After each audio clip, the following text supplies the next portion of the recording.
Reporte 10. Entrevistas y comentarios con los personajes de la política, la economía, la sociedad, la cultura y el deporte que inciden en la vida de quienes habitamos en la península. Reporte 10, conducido por Lilia Arellano, Abelardo Martín y Francisco Rodríguez. Periodistas con 4 décadas de experiencia en prensa, radio y televisión nacionales. Reporte 10. Comenzamos. Buenas noches, bienvenidos a otro Reporte 10.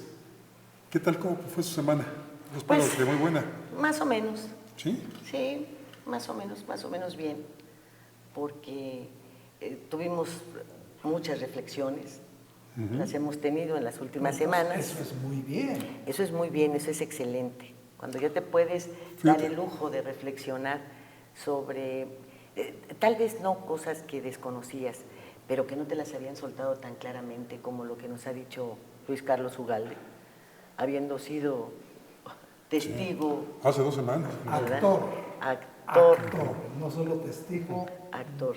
Después ver qué tanto estamos privilegiando por encima de la vida los intereses económicos, las ubicaciones, el dinerito. En la conversación con Ramón Ojeda, maestro. Así es. Entonces hemos tenido muchos temas para reflexionar, ¿no creen? Bueno, y aparte Lilia Arellano todos los días nos obsequia una cápsula donde ella nos narra uno de los últimos libros que ha leído, y ha leído, pero cantidad de libros, ¿eh? ¿Cómo se llama tu cápsula? Atrévete a leer. Ah, caray. ¿Se necesita mucho valor para atreverse a leer? Pues ojalá que lo bajara Nuño. Ojalá que algún día así, por casualidad, alguno de sus cuates le mandara algo. Nada más que le mandara a leer. A leer. Atrévete a leer. Bueno, el señor Peña, caray. Para que vea que... Pero no es como Cuéntame un cuento que hacía Severo Mirón. No, claro que no. No, Son 2, 3 renglones los que se escriben para interesar a la gente en el tema de un libro. Y bueno, estamos ciertos de que gran parte de que la gente no lea, pues es por falta de dinero, porque los libros están caros. Muy caros. Entonces Con hay un quienes, precio único. bueno, ¿cuántas personas de nuestra edad, algunos mayores, se leen el periódico completo? Todo, la sección deportiva, la de los espectáculos, toda, porque tienen una costumbre de leer. Mi madre lee todo el periódico. 2 periódicos. Pero fíjate, yo creo que el valor de esta cápsula... Disculpe, ¿usted quién es? Abelardo Martín, buenas noches. Buenas noches. Y bueno, no vamos a dejar un invitado mudo. No, vamos, ahorita vamos con él, estamos así como que... Sé yo que el valor de estas cápsulas es que en el caso de la lectura no es la reseña del libro, sino Lilia tiene la virtud de comentar el libro, de por qué tiene valor el libro. Exacto. Entonces, y eso lo vuelve atractivo. Claro. Y seguramente Héctor Rubio los ha visto las cápsulas. Así es. Héctor, así buenas es. noches. Hola, ¿qué tal? Buenas noches, muchas gracias por la invitación. Y efectivamente, yo recomiendo ampliamente las cápsulas y todo el contenido que amablemente nos están difundiendo. Muchas gracias. Héctor Rubio es miembro de una agrupación de la Asociación Acción Ciudadana contra la Pobreza. Así es. ¿Hay qué cargo tienes, Héctor? Soy coordinador de innovación e incidencia. ¿Y eso qué es? La innovación en la pobreza y la incidencia. Bueno, la incidencia entiendo. ¿En dónde incide la pobreza? Así es. Pero, ¿cómo innovamos en la pobreza? Platícanos eso. Pues mira, creo que en México nos hemos acostumbrado a convivir con la pobreza y es prácticamente un fenómeno que hemos normalizado y que asumimos como una realidad con la cual tenemos que vivir. Les quiero contar una historia con algunos datos que pueden ser muy relevantes para entender cómo entra la innovación al tratar de abordar desde nuevas perspectivas el fenómeno de la pobreza. Por favor. Hace 25 años, en 1992, México era un país que se estaba abriendo al mundo. Estaba muy en boga este concepto de la modernidad, de entrar a la modernización, y esto se aterrizó en algo que en aquel momento auguraba un futuro muy promisorio para el país, que era el Tratado de Libre Comercio. En aquel entonces, en 1992 y hacia los siguientes años, México pasaba de ser una economía con bastantes controles y muy cerrada, a una economía que se abría no solamente al comercio, sino a nuevos fenómenos y a nuevas realidades. Y un dato muy específico, en aquel año, hace 25 años, el 53% de la población vivía en una situación de pobreza. Eso representaba poco más de la mitad de los mexicanos que con una economía cerrada, con bastantes controles gubernamentales, muy centralizada, prometía cambios para cambiar esa realidad. Cuando revisamos hoy, 25 años después, las cifras de pobreza, nos vamos a encontrar con que el 53% de la población hoy vive en una situación de pobreza, con la diferencia de que hoy son 11 millones de personas más que hace 25 años. Hoy son 64 millones de personas las que viven en una situación de pobreza. Y entonces eso nos lleva a preguntarnos, ¿qué ha pasado con México? En realidad no ha pasado nada para que más de la mitad de la población siga viviendo hoy en una situación de pobreza, hoy que se está renegociando el Tratado de Libre Comercio, aquel que apenas estaba por firmar hace 25 años. Y entonces, justamente, hay muchos elementos, muchas variables que nos llevan a preguntar qué ha pasado con el país, qué hemos hecho, qué han hecho los gobiernos, qué han hecho las autoridades, qué han hecho las empresas y la iniciativa privada, qué han hecho los sindicatos, las universidades y en general como sociedad, qué hemos hecho. En el sexenio pasado, los priistas acusaban al gobierno panista de haber convertido al país en una fábrica de pobres. Hoy, los panistas con el mismo discurso señalan que el gobierno priista pues es otra vez una fábrica de pobres. ¿Por qué producimos pobres? ¿Por qué no producimos riqueza habiendo tanta en el país? Exacto, y esa es una pregunta fundamental y partir de esos diagnósticos es, si no tenemos esos diagnósticos no va a cambiar la situación.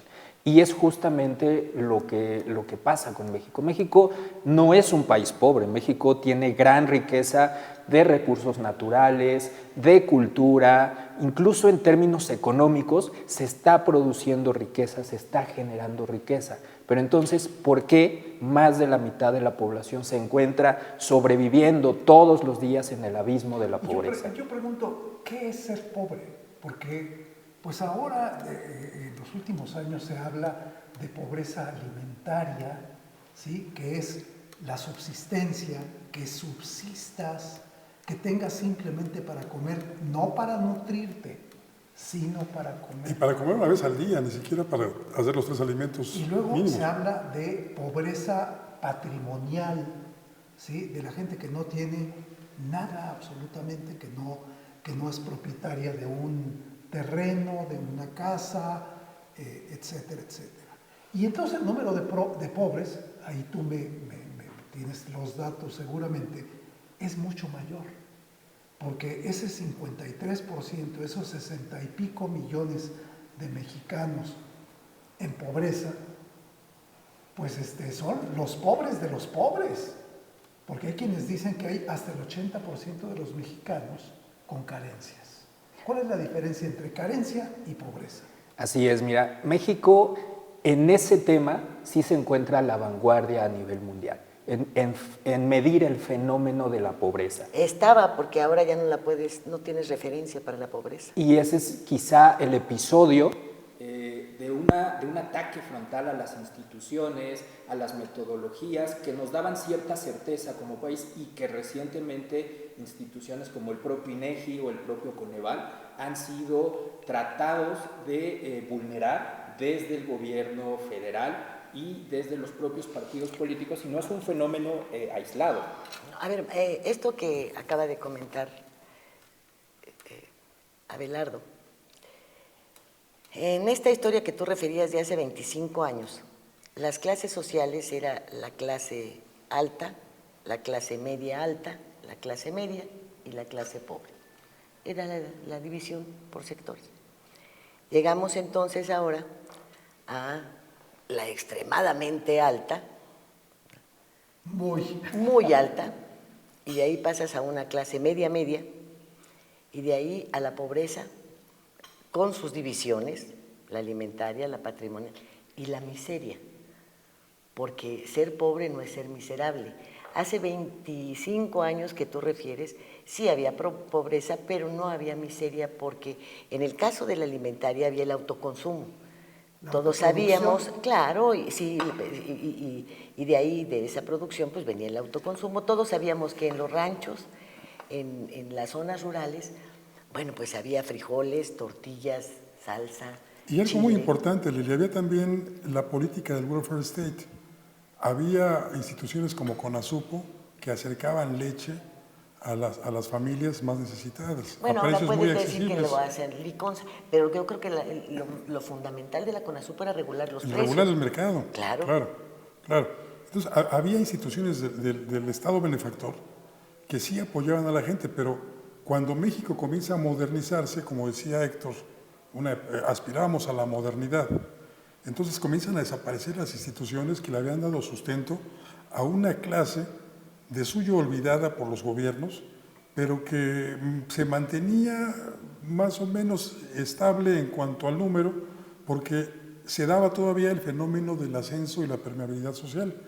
Quien había nacido pobre tenía oportunidad de pasar a la clase media baja y con un poquito más de esfuerzo a la clase media, como estratificábamos en aquella época.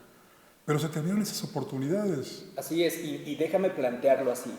Hoy en día en México, origen es destino. Sí. Y esa es una realidad brutal para nuestro país hoy y para el futuro y la viabilidad de México. Quien nace pobre, morirá pobre. Y recordemos un poco lo que pasaba en el siglo XX. La educación sobre todo, pero también había otros componentes como salud, como vivienda, que teniendo un piso mínimo te permitían aspirar a esas oportunidades. Pero era básicamente la educación el elevador de la movilidad social. Hoy en día en México, y es un fenómeno que se ha venido dando desde el siglo XX, pero particularmente en lo que llevamos del siglo XXI, ese elevador de la movilidad social se ha descompuesto. Ya no hay movilidad social y lo que ha pasado efectivamente es que se ha polarizado esta estructura a la cual hacían referencia. Un grupo cada vez más pequeño que concentra la gran mayoría de la riqueza en el país. Si atendemos a la información que ha publicado recientemente el INEGI, lo podemos ir segmentando. El 30% de los más ricos en este país concentran el 60% de la riqueza a nivel nacional y dejando el 40% al resto de la población. Pero si nos vamos con el 10% más rico de México, ahí se encuentra el 50% de la riqueza a nivel nacional. Entonces eso nos deja con el 90% de la población para dividirse en la otra mitad. Y si todavía hacemos un zoom a ese 10% de los más ricos en México y nos vamos con el 5% de los más ricos en México, nos vamos a encontrar que concentran casi el 45% de la riqueza en todo México. Entonces, digámoslo así, en el penthouse del edificio que representa México está la gran mayoría de la riqueza que posee el país, dejando a casi el 95% de toda la población la otra mitad. Entonces es un fenómeno en realidad brutal y que cuando lo dimensionamos en esas proporciones nos habla de los correlatos que podemos encontrar, ¿no? Por ejemplo, cuando se dio la transición democrática, cuando empezó a haber cambio de partidos en los distintos gobiernos, desde el gobierno federal hasta los gobiernos estatales y municipales.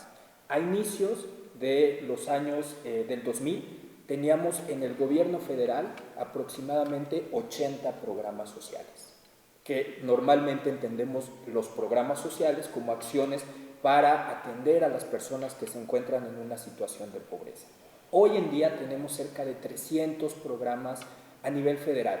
Entonces hay una multiplicación en estos años de acciones y de programas de desarrollo social que sin embargo no están teniendo resultado. ¿Crean riqueza esos apoyos, esos beneficios? No, estamos en el peor de los escenarios posibles. No, si crean riqueza, ¿cómo no? A todos los que les compran por mayoreo, los hacen infinitamente ricos. Imaginemos los programas como de dos tipos, ¿no? Aquellos sociales que su objetivo final tendría que ser garantizar derechos. Derecho a la educación, derecho a la salud, derecho a la vivienda. Esta multiplicación sin sentido de los programas sociales, en donde además el presupuesto en este periodo se ha triplicado, es decir, como país sí le estamos destinando dinero a los programas sociales, pero no ha habido resultados. Hay una fragmentación y una pulverización de este esfuerzo en términos presupuestarios, pero por otro lado, junto con estos programas que tendrían que garantizar derechos, hay programas que tendrían que incentivar y promover la productividad, la competitividad, el desarrollo económico, y no lo están haciendo. Entonces, en realidad, ni estamos garantizando derechos, por un lado, dejando a la población que vive en una situación de pobreza, en una situación de mayor vulnerabilidad todavía, y haciendo que se perpetúe la pobreza en las siguientes generaciones, pero tampoco estamos logrando generar un mayor nivel de crecimiento económico. Entonces, insisto, estamos en el peor de los escenarios posibles porque ni garantizamos derechos, por un lado, pero tampoco hay crecimiento económico que en esta lógica con la que empezamos a hablar de los 25 años de México, se pensaba, ¿no?, que está bien, algunas industrias van a crecer, estas son las que van a tener el mayor contacto con el mundo y después esa riqueza va a ir cayendo a los otros segmentos de la población. Que curiosamente son los 25 años de la Sedesol. Exactamente. Que se acaban de celebrar. Sí, se celebraron hace poco. ¿Y qué tanto tiene que ver el salario? Es clave. Si queremos hacer frente a la pobreza, tenemos que cambiar paradigmas y tenemos que empezar a repensar el fenómeno de la pobreza, y ahí viene este componente de innovación que decíamos. Cuando hablamos de pobreza y cuando escuchamos a los políticos hablar de pobreza, escuchamos que ya pensaron en un nuevo programa social, ¿no?, que entrega útiles escolares, o que entrega leche, o que entrega una beca, y son en realidad ocurrencias, y esto explica la gran multiplicación de programas sociales. ¿300 a nivel federal? 300 a nivel federal y casi 7,000 contando estatales y municipales. ¡Ay, qué horror! 7,000 programas sociales. Casi. Y todos dinero bueno o malo. Electoral. Exactamente, y digamos, justamente lo que ha pasado con esta gran multiplicación de programas y de recursos es que no sabemos, por un lado, qué está pasando con todo este dinero. Es decir, no podemos seguir el dinero desde que darle se seguimiento hasta que se ejerce y ver qué resultados tiene. Pero tampoco se está sacando a las personas de la situación de vulnerabilidad que tengan. Si padecen hambre, si no tienen una vivienda digna, si les hace falta salud, el dinero no está transformando esa situación, no los está ayudando a salir de esa situación, sino que por el contrario está generando clientelas políticas, y entonces ahí viene el uso electoral de la pobreza. Y hay algo peor, Héctor, está también el asunto de la corrupción. Se ha puesto en evidencia que, por ejemplo, el Seguro Popular, algo que se viene presumiendo mucho desde las administraciones panistas y que ahora el PRI en estos últimos 5 años ha seguido, ha servido como una caja chica para los gobernadores de las entidades, y que un beneficiario de este programa, que no es un seguro propiamente porque no tiene ninguna base actuarial, llega a una de las clínicas que son de salud, de la Secretaría de Salud, que ni siquiera hay clínicas del Seguro Popular, sino son las que ya existían de la Secretaría de Salud, pide una cita, se la dan quién sabe cuándo, cuando consigue finalmente ver al médico, le extiende una receta y no hay medicamentos. Como sucede también en las instituciones de seguridad social, que pagan con sus cuotas los beneficiarios, los asegurados. Y el tema de salud nos pone este problema y la vinculación que hay entre pobreza, desigualdad, corrupción e impunidad, digamos, lo pinta de cuerpo entero. Ahí el ejemplo que acabas de mencionar nos muestra que la corrupción mata. La corrupción genera pobreza, hace que se perpetúe, pero al final la corrupción genera dolor en las personas y mata. Y el caso, por ejemplo, de Veracruz, en donde se ha documentado que a pacientes que necesitaban quimioterapia se les estaba entregando agua destilada. O los casos en muchos estados del Seguro Popular, que hace referencia también. Y es dinero que sale de la Federación y que era imposible hasta el año pasado poder meterse a las entrañas de las secretarías de Hacienda de cada uno de los estados y ver qué pasaba con ese dinero. Y entonces, como no se podía meter la federación, eran cajas chicas de los gobiernos estatales que al final dejaban sin atención a las personas. Con todo este nuevo andamiaje del Sistema Nacional Anticorrupción, se le ha dado a la Auditoría Superior de la Federación la atribución de revisar lo que pasa en las cuentas de los estados. Y el primer hallazgo, en el primer año nada más en lo que esta modificación ha cambiado, nos permite ver, nos permite documentar con todo nivel de detalle que efectivamente los estados estaban haciendo mal uso de los recursos destinados a la salud y estaban dejando sin atención, sin consulta, sin medicamentos, sin cirugía a las personas que más lo necesitan. Pero te Pero es puesto una reporte cosa. parcial porque la Auditoría Superior solamente puede ver los recursos federales, no puede ver el manejo estatal porque ese es autónomo. Ese lo aprueba cada una de las legislaturas Sí. de las entidades. Sí, pero el problema es que ahí según tú puedes venía federal. otro refilón muy fuerte. ¿Recuerdas este programa del IMSS Coplamar para llegar a las zonas rurales, Sí, a claro. dar atención gratuita a quienes no eran derechohabientes? Sí. Eran programas exitosos, realmente llegaba la salud a muchos rincones del Pero país. no era negocio. No era negocio. ¿Y nos si no es permite, negocio? si no es negocio para los políticos, no funciona. Eso sí. Vamos a una pausa. Nosotros también tenemos negocio y son estos Encuesta. comerciales. En un momento regresamos a Reporte 10.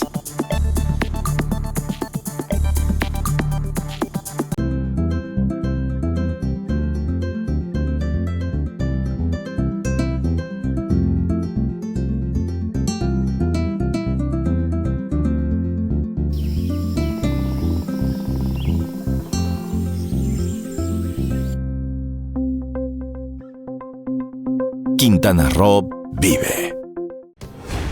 Las cosas que queremos, los proyectos que empiezan, las ilusiones concretadas, necesitan una asesoría legal y una base concreta.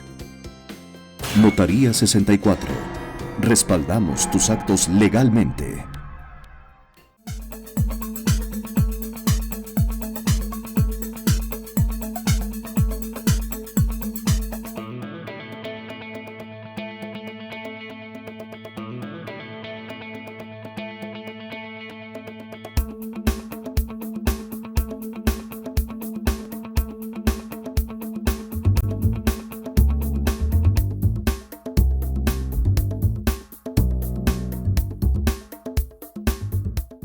Gracias a los esfuerzos del gobierno de Isla Mujeres, Administración 2016-2018, Playa Centro en Isla Mujeres cuenta con el distintivo Blue Flag. Dicho certificado es entregado por la Fundación Europea de Educación Ambiental a las playas y marinas que cumplen criterios establecidos de calidad, seguridad, educación e información ambiental. Con ello, no solamente se ha logrado mantener el distintivo Blue Flag, sino que este año será ratificado.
Programas sociales para combatir la pobreza por el gobierno federal y 7,000 por los gobiernos de todos los estados de la República.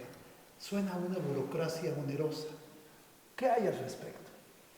Así es, como país hemos destinado muchos recursos públicos al tema de desarrollo social, y eso nos lleva a la conclusión de que no es poco lo que estamos gastando mal. Y normalmente cuando nos metemos al detalle, a revisar el presupuesto que año con año se aprueba y se ejerce, nos estamos dando cuenta que casi todo está amarrado. Digamos, el margen de maniobra para corregir es muy poco, y esto tiene que ver en buena medida con el gasto operativo y al final el gasto burocrático.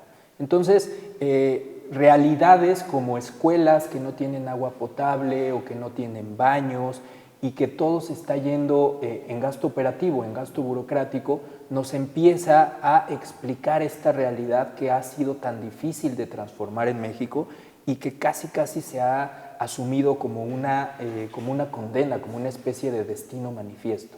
Entonces, esto nos tendría que llevar a una reflexión de cuál es el país que queremos y qué pasos tendríamos que estar dando para tener un mejor presupuesto, para que los recursos efectivamente lleguen a quien más lo necesita y para que deje de haber privilegios y corrupción que se traducen, si imaginamos la fontanería de una casa, en fugas, ¿no? Muchas fugas que al final hacen que este recurso público se diluya. Por lo que yo entiendo, Acción Ciudadana contra la Pobreza no está en contra de los programas sociales. No, al contrario, consideramos que los programas sociales, aquellos que demuestran que funcionan, tendrían que ser apoyados. El problema es que la evidencia con la que contamos actualmente nos habla que la gran mayoría de programas están mal diseñados, tienen un mal desempeño o no están en condiciones de resolver los problemas para los cuales fueron creados. Son tarjetas rosas. Tarjetas rosas que a final de cuentas son un ejemplo claro de cómo se está lucrando con la pobreza. Hay una situación que tú explicas muy bien con respecto a destinar todos estos recursos. Son renglones que te exigen los señores que prestan el dinero. El Banco Mundial lo exigió en su momento. Que manejan el dinero, ¿verdad? Exacto. Y que te exigen que combatas la pobreza y que apliques determinados presupuestos para ello. Sí, efectivamente, cuando México pretendía, lo señalaba Héctor hace un momento, entrar a la modernidad, y cuando tenía necesidad de acudir a los centros de financiamiento mundial, como el Fondo Monetario o el Banco Mundial, y concretamente el Banco Mundial, puso como condición que el promedio de ingreso fuese mínimo, como piso, de $2 por habitante.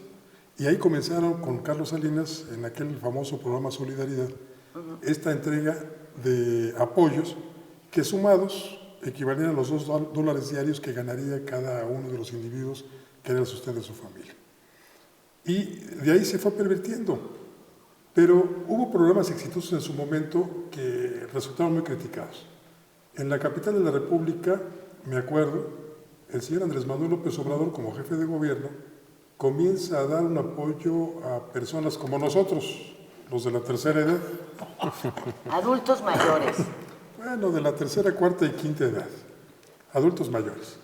Y es sumamente criticado, pero prácticamente a los 10 minutos el gobierno federal y los gobiernos estatales comienzan a imitarlo. ¿Tú cómo calificarías el primer intento, el de López Obrador, y cómo los segundos, los que fueron copias, que dicen segundas partes, nunca fueron buenas? Mira, el origen de la pobreza tiene una base material, una explicación material. Y en tanto no se atienda esa base material, no vamos a estar en condiciones de resolver los otros problemas. Y efectivamente el ingreso es la clave. En tanto las personas no tengan el dinero suficiente para su vida cotidiana y para atender los problemas personales y de su familia, la pobreza va a estar presente en México. Sí, pero una cosa es pues tener algún programa en donde tú incentives la producción, el empleo, promuevas mejores salarios, y otra cosa es regalar el dinero, otra cosa es regalar televisiones, otra cosa es dar despensas de acuerdo con tus necesidades, le regalas papel sanitario dentro de la despensa a quien no tiene ni fosa séptica, ¿verdad? Todo esto viene a conformar un escenario en el que estás contribuyendo a la pobreza porque a nadie le estás acercando elementos para que salga de ella. Estás dándole para que sobreviva 2 días comiéndose la sopita ahí de pasta, ponga 1 kilo de frijoles a cocer, en fin, pero para después no hay nada. Y yo no sé si ahora cuando hablamos con Ramón Ojeda, que decía que es el momento de quitarle al gobierno muchas de las de las facultades que nosotros les hemos dado, que se le han otorgado. El combate a la pobreza debiera ser de ciudadanos, porque te aseguro que sería muy distinto el camino. En lugares en donde hay mucha pobreza también, como son los polos de desarrollo turístico, que entonces la diferencia es enorme, tú puedes llevar a las señoras a que tengan una percepción diaria económica y haces los jugos que consumen los hoteles. Pones ahí las naranjas, a todo esto, haces una empresa, una cooperativa, una proveeduría. Cuando vienen estas, aprovechas que la federación incluso te da suficientes recursos cuando viene un fenómeno natural como los huracanes, y en lugar de andar llevando, pues sí, a lo mejor un poco de alimento para salir unos días, pero están las gallinas de patio, están los cerdos, puedes darles para que ellos puedan empezar a hacer sus propios criaderos, a matar un marrano para todo el pueblo y después a lo mejor venderlo o llevarlo al rastro, empezar a generar recursos de alguna manera. No hacemos nada de eso. O sea, yo no entiendo cómo puede hablarse de combatir la pobreza entregando las cosas. Es muy sabio el que dice que no se trata de llevar el pescado, sino de enseñarte a pescar. Y de eso no se ha ocupado el gobierno. Y si realmente quiere combatirse, creo que tiene que hacerse con cosas muchísimo más serias, porque son miles de millones de pesos destinados a este supuesto combate que no vemos. Y que no vemos más que a los niños pidiendo limosna, fabricando cositas en las esquinas, algunos otros rentados, porque siguen rentando niños para poder pedir limosna. Siguen viviendo en las alcantarillas familias enteras, aquí en la ciudad, en muchos otros lugares, y incorporándose al narco, sí, mira, a la delincuencia, porque ya la pobreza también está ligada a la delincuencia como una necesidad de vida. Porque lo ven como salida, ¿no? Así es. Sí, y mira, ¿Tú quién crees que es más clientazo del señor Slim? ¿Las secretarias del hogar, con sus tarjetas y sus teléfonos amigo, o nosotros, ellos? El volumen de ellos es impresionante. Sí, aunque entonces, se sigue haciendo un dineral con lo que comentábamos hoy en el programa de radio. Los zapatos y los tenis de 25 pesos y de 30, y las camisas de 10 pesos, y los vestidos de 14.50. Eso es lucrar con la pobreza. Sí, y uno de los cambios más importantes que tenemos que hacer es justamente entender que la pobreza no afecta solamente a los pobres. No se trata de que solo quienes viven en pobreza se ven afectados por esta realidad de pobreza. La pobreza ha sido el caldo de cultivo de la violencia, de la violación a los derechos humanos, del crimen organizado, pero la pobreza también es un freno de mano para el crecimiento de la economía. Y la pobreza también ha estado como marco de la contienda electoral. Al final. A eso iba precisamente. ¿Cuánto se gasta? ¿Cuánto de los programas sociales se destinan a cuestiones electorales? Pues todos. No creo que todos, porque por ejemplo, hace unos meses tuvimos elecciones en 3 entidades, Estado de México, Coahuila, Nayarit. Pero no todos los estados hubo en ese momento uso de los programas sociales, ¿o sí? Así es, mira, y lo que pasó en el Estado de México llama poderosamente la atención porque quizá no se explica el triunfo, el resultado final de otra manera si no incorporamos en la ecuación el dinero, el recurso, los recursos públicos de los programas sociales. Cuando nos metemos a revisar qué es lo que ha pasado con el presupuesto anual es decir, de 2017, que se había aprobado para los programas sociales, nos damos cuenta que casi el 100% de todos los programas se ejerció antes de que fueran las elecciones. ¿Y cuántos programas sociales hay en el Estado de México? Mira, ese es otro dato importante, porque sabemos los programas federales que llegan al Estado de México, pero no sabemos a ciencia cierta cuántos programas estatales hay, cuántos de ellos tienen reglas de operación, cuál es la mecánica con la cual operan los programas sociales. Entonces, la cifra puede variar. Yo te diría que hay cerca de 200 programas sociales en el Estado de México, pero no todos ellos tienen reglas de operación, no todos ellos tienen información pública disponible. Y entonces, cuando entendemos esto, nos podemos dar cuenta que la operación y el ejercicio de estos programas es susceptible de coerción para los beneficiarios de esos programas sociales. Y de lucro, ¿no? Abierto lucro, porque si tú tienes el presupuesto para todo el año y lo entregaste en los primeros 5, máximo 6 meses, pues hay un lucro con el programa, ¿no? Hay una intención. Lucro político.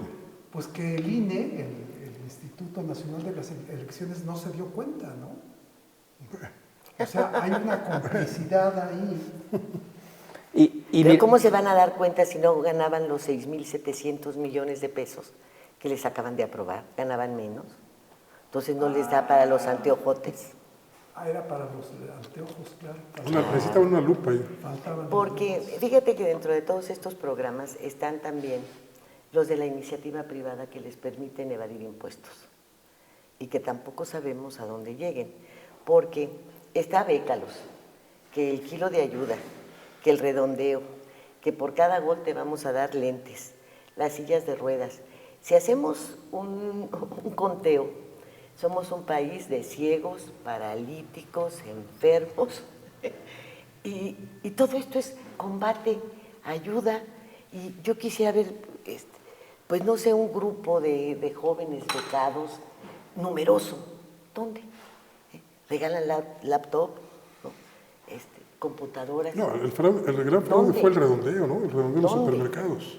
¿Dónde? ¿No? ¿Dónde? Bueno, y Acción Ciudadana frente a la pobreza, ¿cómo puede ayudar a modificar esta terrible realidad? Porque el hecho de que ya haya un destino manifiesto, como tú lo mencionas, de que el pobre seguirá siendo pobre. Usted habla de una discriminación. Es terrible, es decir, es peor un que si es racismo. ¿Es racismo? No, peor. Una discriminación brutal y una realidad que insisto, prácticamente perversa y que nos condena, ¿no? Y entonces la pregunta es, ¿qué podríamos hacer? ¿Qué podríamos cambiar para darle una oportunidad a todas estas personas? Y pongo algunos ejemplos muy concretos, muy puntuales. A todos estos mexicanos, a todos estos hermanos nuestros. Así es. No son personas, ya cuando empieza uno a ponerle nombre. Y rostro, así es, porque hoy la pobreza en México tiene rostro de mujer, de joven, de indígena. Si eres así, si tienes una de estas condiciones, muy difícilmente saldrás de ella durante tu vida. ¿Mujer? Y lo más joven, indígena. ¿Y ancianos? Y se van acumulando. El problema es que cada vez va a haber más grupos de población que estén en esa situación. Entonces, algunos ejemplos muy, muy concretos que pueden representar esta diferencia. Uno de ellos, esta base material a la cual hacía referencia hace un segmento, por ejemplo, el tema del salario mínimo. Ahorita en la mesa de renegociación del Tratado de Libre Comercio, un tema que se está poniendo ahí es el del salario mínimo. Y es brutal la diferencia que hay entre nuestros socios comerciales. En Estados Unidos, el salario mínimo que puede llegar a ganar un trabajador en algunas ciudades es de $15 por hora. En México, el salario mínimo que recibe un trabajador por una jornada completa es de 80 pesos al día. Y entonces... Son $4. Que es mucho menos. Menos de $4. Así es, son centavos. Entonces... No, $15 es casi lo que gana un buen porcentaje de la población en un mes. Lo que en Estados Unidos es una hora, aquí casi es un mes. porque son Así es. 2,000, casi 3,000 pesos para no Por eso, hacerse pero muchas bolas. yo estoy de acuerdo con eso, pero también la diferencia entre $1 y $1 también es abismal, Sí, si pues tomas son en cuenta la 17, paridad, 18. claro. El pero argumento- déjame decir, también la carga fiscal para los empresarios, para el sector productivo, para el que paga el salario, es muy diferente.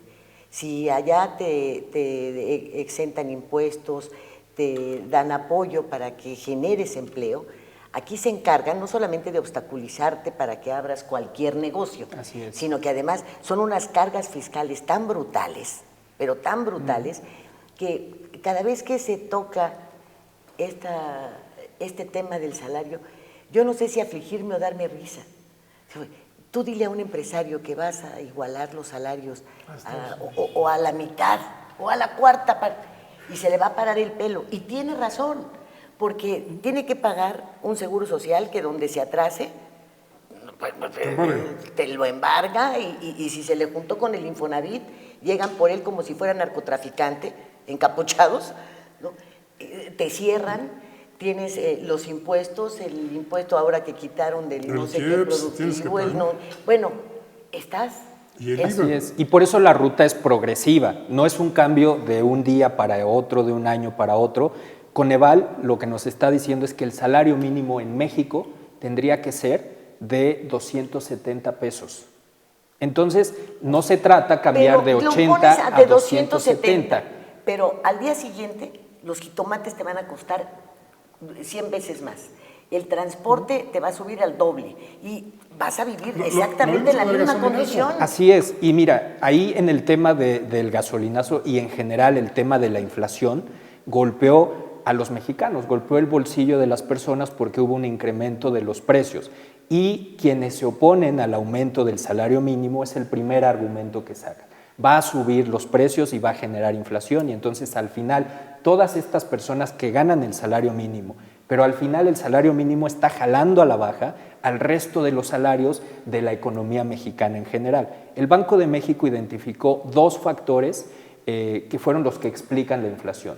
Por un lado, esta variación peso-dólar y por otro lado, el incremento de las gasolinas y de la energía eléctrica.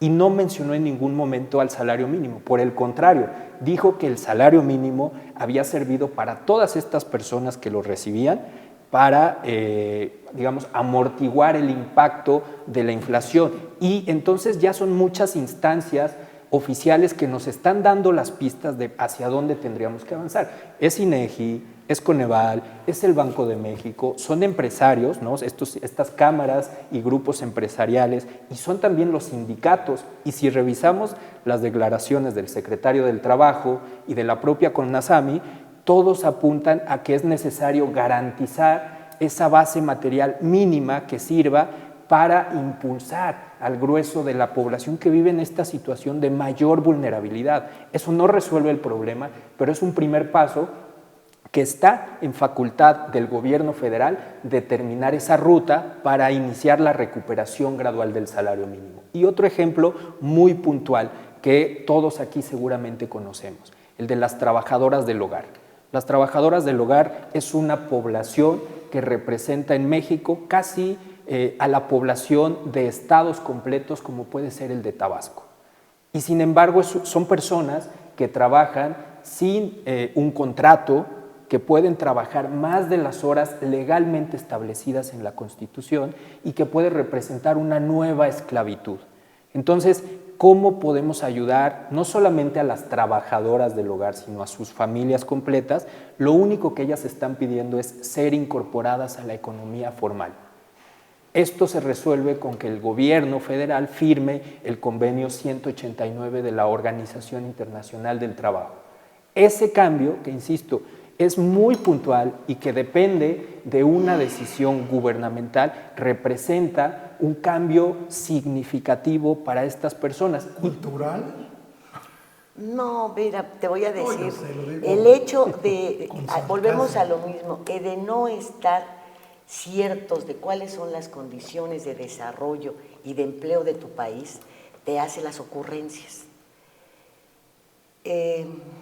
Puedo decirte que en muchas de las colonias del Distrito Federal en zonas como Cancún, como Los Cabos, las secretarias del hogar ganan 6,000 pesos mensuales, 1,500 pesos a la semana. Entonces, ¿les damos salario mínimo de a 200 pesos? Es reducirles el salario a la mitad. No, efectivamente, Bueno, y hay grupos de población que necesitan una atención diferenciada. Precisamente, bueno, entonces no se puede generalizar ni volver a establecer normas que en lugar de generar mejores condiciones de vida empobrecen a las personas que dicen defender, porque como hay unos lidercitos, unas lidercillas ahí que se la pasan aprovechándose del resto de las trabajadoras del hogar, diciéndole, oye, es que tienes muchos derechos, oye, es que trabajas todo el día, oye, es que sí, forman parte de la familia. Y no es un argumento más, es cierto, se levantan contigo, duermen en tu casa, te hacen la comida, que además si se enojan contigo, pues corres el riesgo de que le echen un escupitajo a la sopa y ni cuenta te vas a dar. Entonces se establece una relación de confianza. Yo tampoco dudo que hay situaciones de abuso, pero la mayoría de las mujeres que emplean a un servicio es porque salen a trabajar. Les dejas a tus hijos, les dejas tu casa. Así es. Entonces, bueno, no se pongan a pedir esto porque realmente las van a perjudicar. En la medida en la que sea eso, bueno, entonces yo le voy a decir, me presentas tu preparatoria, ¿verdad? Porque si no, no puedes trabajar. Debes tener preparatoria. ¿Y qué vas a hacer con todas las que vienen del rancho? Pongo otro ejemplo que está condenando a México a una situación... Si nos permites, Héctor, vamos con el ejemplo inmediatamente después de este muy, muy pequeño corte. Enseguida volvemos. En un momento regresamos a Reporte 10.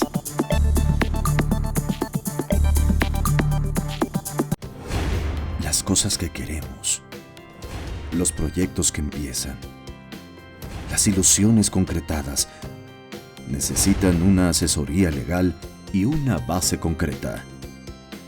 Notaría 64. Respaldamos tus actos legalmente.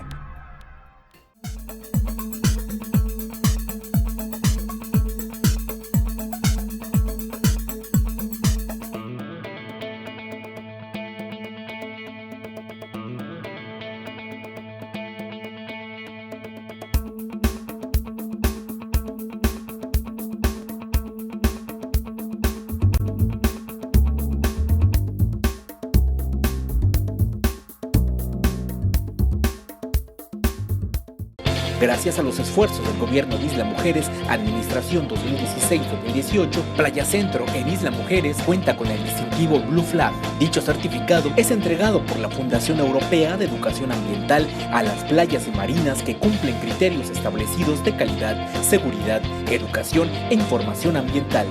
Con ello, no solamente se ha logrado mantener el distintivo Blue Flag, sino que este año será ratificado.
Pues a veces en un afán de beneficiar a algunos grupos, yo creo que terminan perjudicando, porque tal vez una buena dependencia de defensa para las trabajadoras en la Junta de Conciliación, ahora que están en el Poder Judicial, para denunciar abusos, malos tratos, el hecho de que no puedan tener un salario base, pudiera ser de gran ayuda para ellas, pero más yo creo que van a generar mucho desempleo. Y el alza de los salarios, pues sí, yo me pregunto si no sería mejor tener una ama de casa de secretaria de Hacienda, porque con muy poco dinero hacen rendir, ¿verdad? Y dar el sustento diario y los uniformes y las escuelas y tantas cosas. Y estos señores con carretadas de dinero no pueden ni siquiera aliviar el mínimo de bienestar de millones de mexicanos. Entonces, yo no sé si lo que también deba cuidarse es el poder adquisitivo. De ese no se habla. Y esa es la base para que el salario te rinda. De otra manera, no es un argumento para impedir que los salarios crezcan, el decir que te van a aumentar, no, es algo que vivimos. No ha bajado ni la cebolla, ni el jitomate, ni los limones en la última semana. Y fueron factores de inflación el mes pasado. ¿Y el aguacate? Y siguen exactamente igual. Y son esenciales para una salsa, para embarrarle a una tortilla una salsa de jitomate. No se puede, no te puedes hacer un taco de aguacate porque ya es de lujo. Entonces, si no se cuida el poder adquisitivo, no hay salario que alcance. Oye, Héctor, y a mí lo que me parece que también es una especie de esquizofrenia es que el gobierno federal y los gobiernos estatales tengan estos 7.300 programas sociales, pero al mismo tiempo las carteras que se dedican a la cuestión social, como son educación, salud, vivienda, año con año sufran recortes presupuestales y que además te los adelantan. El señor Meade, desde el mes de junio, nos viene diciendo que para el 2018 habrá un nuevo recorte y adivinen qué, pues precisamente en salud, en educación, en vivienda, en todos los que deberían dar satisfactores sociales. Bajan los presupuestos de las dependencias, pero crecen al mismo tiempo los de los programas sociales. ¿Cómo está eso? Sí, mira, y creo que esto problematiza mucho. Sube la luz, sube la gasolina, suben todos los productos que usamos y que todas las familias usan día a día y nos dicen, hay que apretarse el cinturón, ¿no? Pero normalmente se aprieta el cinturón el gasto social y nos tenemos que apretar el cinturón nosotros, pero vemos sueldos de altos funcionarios, vemos presupuestos que coches son cajas nuevos, chicas. Teléfonos nuevos, computadoras nuevas. Exacto, y entonces... Viejas nuevas. Avionzotes. Esto nos lleva a preguntarnos otra vez, ¿cuál es el país que queremos y cómo llegamos ahí? Y yo te diría, desde Acción Ciudadana frente a la pobreza, la propuesta que estamos haciendo es que el país que queremos es un país que dé igualdad de oportunidades para todos durante todo el ciclo de vida, es decir, desde que naces, desde que estás en la gestación y las madres que están embarazadas, hasta que llegas a la tumba, que durante todo ese ciclo de vida las personas tengan las mismas oportunidades para construirse, y no para recibir, sino para construirse una vida mejor, sin privilegios y sin corrupción. Y consideramos que si atendemos estas tres dimensiones, igualdad de oportunidades y atacamos los privilegios y la corrupción, vamos a estar en condiciones de ir identificando esas prioridades, esas políticas, esos presupuestos que nos permitan ir garantizando no solamente oportunidades, ir garantizando derechos e ir permitiendo que las personas sean quienes se construyan esta mejor vida. Y el tema de las pensiones, porque hablamos de la tercera edad, hablamos de adultos mayores, etcétera, pero vemos que las pensiones, quienes han conseguido formar una Afore, que han tenido el tiempo suficiente para ahorrar, pues reciben pensiones que son para condenarlos ya no a la subsistencia, sino a la muerte temprana. Si tienen una expectativa de vida de 79, 80 años, con las pensiones que recibe mucha gente que trabajó toda su vida, pues su expectativa de vida se reduce. Así es, son una bomba de tiempo. El tema de las pensiones es una bomba de tiempo que le va a ir imponiendo a las finanzas públicas, nos va a tener que obligar a repensar el modelo y los mecanismos para alimentar las pensiones, para que todas estas personas que ya han trabajado durante su vida lo reciban. Y si pensamos en el cambio demográfico que se nos viene, es decir, ahorita tenemos todavía un bono demográfico, seguimos siendo un país joven, pero conforme la pirámide se vaya invirtiendo, va a haber más personas que van a estar en una edad mayor y menos personas en una edad productiva. Y si agregamos, por ejemplo, que la mitad o más de la mitad de la población se encuentra en la economía informal, no está contribuyendo a ese fondo que garantiza una vida digna en etapas adultas.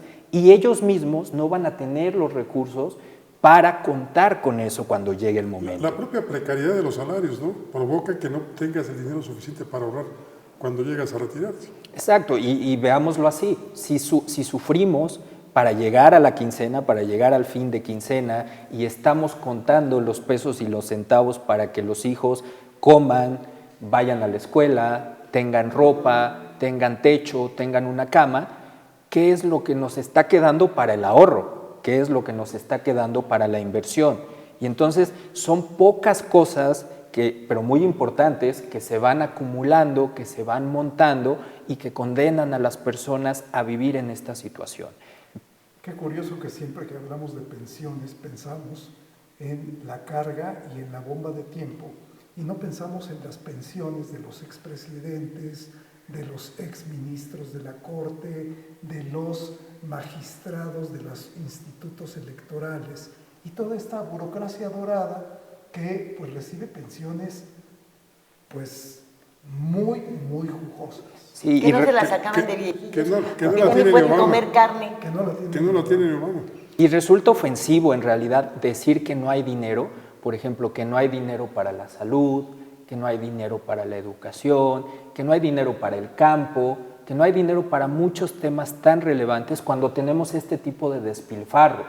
Y entonces, otra vez, el problema se convierte y adquiere una magnitud tal que nos obliga a revisar todas las carteras, todos los programas, todos los presupuestos para alinearlos en una lógica que le dé una oportunidad y que le dé futuro, un mejor futuro al país y a todas y cada una de las personas, porque hoy parece ser que están alineados para el beneficio propio o que hay un manto de opacidad o de discrecionalidad que los tiene como cajas chicas que benefician a unos pocos. Entonces, por eso nosotros lo que buscamos y la convocatoria que estamos haciendo a academia, a medios de comunicación, pero también a autoridades, actores políticos, es que pensemos y repensemos el país que queremos.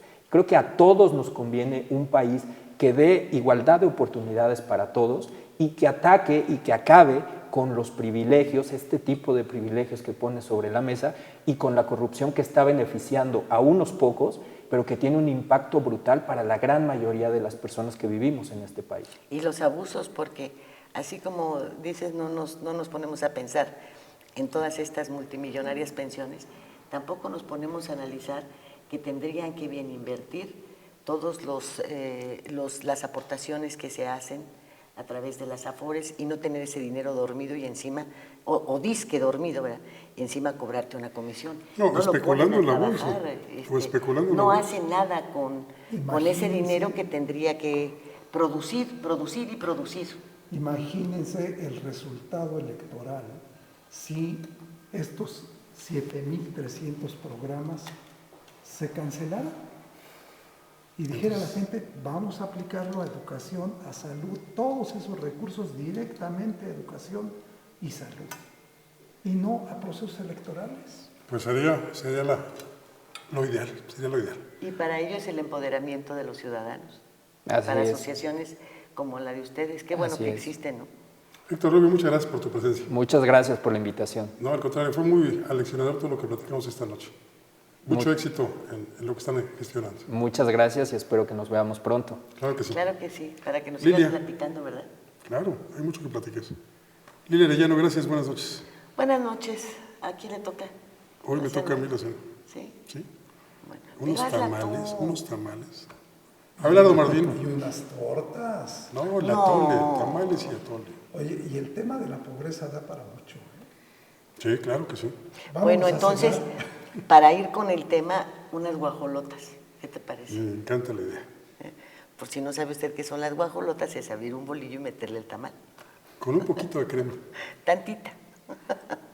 Lo esperamos la próxima semana en otro Reporte 10. Le agradezco mucho que haya estado con nosotros y le deseo, como siempre, que haya buenas gracias y muchas noches. Ahora tiene usted a la mano más herramientas informativas para que emita su propia opinión. Comuníquese con nosotros. Aporte sus comentarios y sugerencias a los correos y redes sociales que aparecen en su pantalla. Mientras, le invitamos a sintonizar Reporte 10 la próxima semana, a la misma hora, por esta señal que siempre va contigo.